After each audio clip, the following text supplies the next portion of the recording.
महाराष्ट्र राज्य एस.टी. सेवानिवृत्त कर्मचारी ज्येष्ठ नागरिक सगळे यांनी काल विजयनगर येथे मंगल कार्यालयामध्ये एक सन्मान पुरस्कार आयोजित केला होता। त्यानिमित्ताने मलासुद्धा या गोष्टीचं निमंत्रण होतं। ते मला काही अडचणीमुळे कार्यक्रमाला जाऊ शकलो नाही। त्यांनी माझा इथं सत्कार करण्यासाठी सर्व आंबेकर काका सगळे गंजेवार साहेब हे सगळे आपले ज्येष्ठ मंडळी या ठिकाणी माझा सत्कार करण्यासाठी कृतज्ञ सोहळा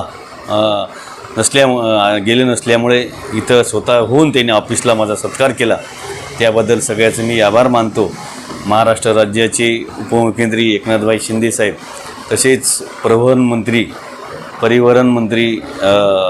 प्रताप सरनाईक यांचासुद्धा मी अभिनंदन करतो की एस.टी. कर्मचाऱ्या सेवानिवृत्त यांना यांच्या जे आज पास मंजूर केली मोफत की पत्नी आणि स्वतः ज्येष्ठ मंडळी यांच्यासाठी एक मागील काही दिवसापूर्वी ही योजना पास मोफत त्यांनी मंजुरी केलेली पास केलेली आहे। ठराव घेतला कॅबिनेटमध्ये, खूप चांगली गोष्ट आहे। मुख्यमंत्री साहेबाचं बी अभिनंदन करतो, तसेच एकनाथभाई शिंदे साहेबाचं बी अभिनंदन करतो, मंत्री महोदयाचंही अभिनंदन करतो, प्रताप सरनाईकचं या गोष्टीचं की खूप चांगली गोष्ट आहे।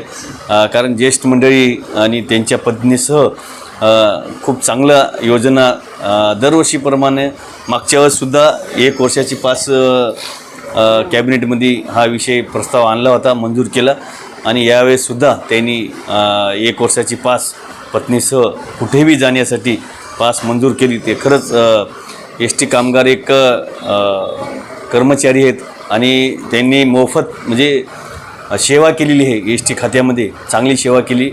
ड्रायव्हर असतील, काही कंडक्टर असतील, तसेच काही कर्मचारी ऑफिसमधले कर्मचारी अशी आहेत आणि त्या आता सेवानिवृत्त झाली, फिरण्यासाठी कुठे मंदिर दर्शनाला घेण्यासाठी चांगली ही योजना आहे। 100% सर्वजण यांचा लाभ घेतील या निमित्ताने सांगतो, सगळ्यांना शुभेच्छा देतो, अभिनंदन करतो, आभार मानतो। जय हिंद, जय महाराष्ट्र। एस.टी. सेवानिवृत्त कर्मचाऱ्यांना एस.टीच्या प्रवासासाठी पती पत्नीला मोफत पास मिळावा यासाठी गेली 2 वर्षापासून आमचा संघर्ष चालू होता। परंतु ह्या संघर्षाला आम्हाला हे मिळत नव्हतं, म्हणजे न्याय मिळत नव्हतं। त्यामुळं आम्ही बालाजी कल्याणकर साहेब, आमदार साहेब यांच्याकडे आलो काही मंडळी, आणि त्यांनी आमचं जे मागणी होती त्याबद्दल त्यांनी त्यावेळेसचे मुख्यमंत्री भाई एकनाथ शिंदे साहेब यांची आम्हाला 2 वेळेस मुंबईला मंत्रालयात भेट करून दिली आणि त्यांनीसुद्धा मान्य केले की तुम्हाला पास देणं जरुरी आहे। कारण आम्ही एस.टीमध्ये सेवा केली, आज 35-40 वर्ष सेवा करून आम्ही निवृत्त झालो आणि आम्हाला 800 ते 1000 रुपये पेन्शन मिळते। तिकीट काढून जाणं म्हणजे आम्हाला शक्यच नव्हतं। तरी पण बालाजी कल्याणकर साहेबांनी याच्यामध्ये लक्ष घातलं। त्यांनी स्वतः एकनाथ शिंदे साहेबाकडे आम्हाला घेऊन गेलं, मी स्वतः होतो त्यामध्ये, आणि त्यांनी ताबडतोब पास मंजूर केला आणि त्याची अंमलबजावणी 1 एप्रिलपासून चालू झाली। आम्हाला पती पत्नीला 1 वर्षाचा मोफत पास मिळतात। त्याबद्दल आज आम्ही बालाजी कल्याणकर साहेब यांना कृतज्ञता पुरस्कार देऊन त्यांचं या ठिकाणी आम्ही कालच सत्कार ठेवला होता 1 मेचा।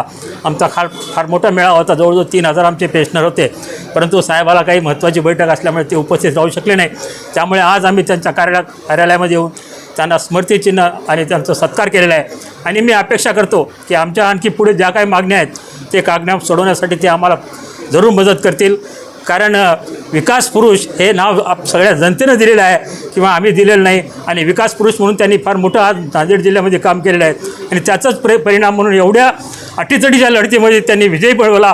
त्याबद्दल मी आज महाराष्ट्र राज्याचे मुख्यमंत्री, त्याचप्रमाणे उपमुख्यमंत्री एकनाथ शिंदे साहेब, त्याचप्रमाणे परिवहन मंत्री, ह्या सर्वांचे मी आभार मानतो। धन्यवाद। जय हिंद, जय महाराष्ट्र।